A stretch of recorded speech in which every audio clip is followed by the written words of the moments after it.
Welcome to Let's Talk HBCUs. I'm your host, Juwan Morgan, and we have a great show for you. Today we'll discuss HBCUs and their importance, should they band together nationally, traditional HBCU food, and notable facts and alumni from these historical Black colleges and universities. I am also joined by 3 honorable HBCU students who will give their overall insight and experiences so far. Now, to introduce my guests. My name is Malcolm Pickney, Jr., Mass Comm major here at Virginia State University. Joshua Kennedy, Jr., Mass Comm major here at Virginia State University. Oh, do you guys mind if I wild out a little bit? Go ahead. Okay. Fun fact, Cheney University of Pennsylvania was the first HBCU. It was founded in 1854 and was originally called the Institute for Colored Youth.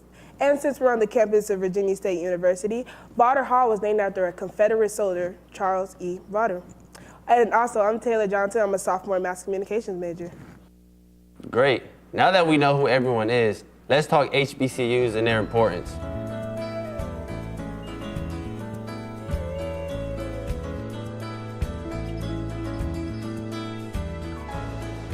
So they tell you, don't go to an HBCU because you can't get a job or it doesn't prepare you for the real world.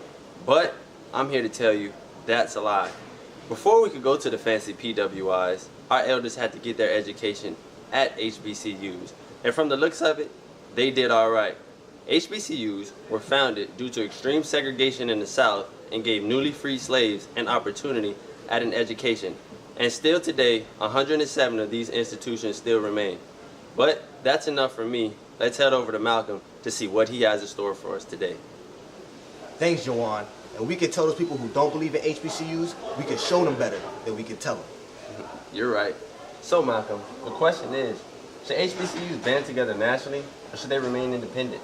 I strongly believe that they need to be strongly dependent with each other. When you think about it, there's only 3% of colleges that are minority institutions compared to all the PWIs in America. That's a little percent. We really need to stick together as a race, especially with the times that we are now. We need to be able to support each other and hold each other up. Now, it's different when it comes to competition when you compare Virginia State University to Norfolk State, big state, little state. It's different when we compete when it comes to basketball, football, whatever, et cetera, with sports and stuff like that. But when it comes to holding each other financially, we need to be able to keep each other strong. Absolutely. When you think about it, there are a lot of HBCUs that are doing great right now, that are perfectly financially stable. There are others that are barely making it. You know, there's not much enrollment, you know, a lot of dropouts. And then there are some that has no money at all. They can barely hold a simple event of a magnitude. So we need to be able to help these colleges. It's not always about competition. That's the problem with a lot of Black people. And at this time, in the time we're living in right now, 2017, no other time like right now, we need to stand together and be together for each other. Well, there you have it, folks. Malcolm Pickney with should HBCUs band together nationally or should they remain independent?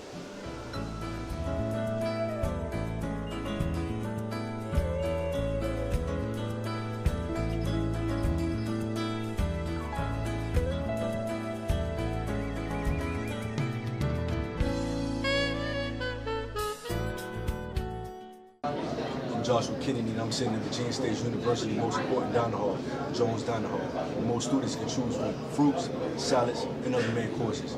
Traditionally, this HBCU is known for the fried chicken Wednesdays and the fried fish Fridays, where students can get a feel of soul food every now and then from home.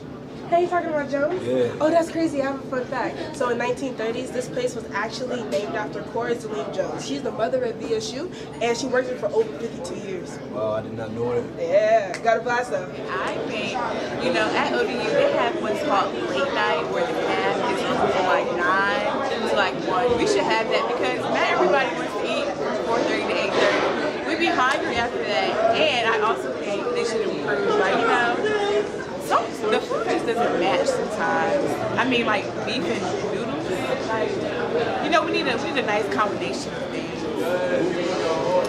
24 hours, which will help out, you know, employees that need the extra money, and for students who don't sleep and don't have, you know, food in their room. I think they should improve the food, of course. We need crab legs. Why VCU got crab legs? They got all that. We need that. Stop playing.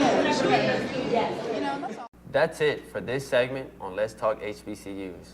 I hope you enjoyed the show, learn more about what these schools have to offer, and consider them for higher education in the future. I'm your host, Juwan Morgan. I am Malcolm Pinckney. I'm Joshua Kennedy. And I'm Taylor Johnson. Thanks for watching. Signing out.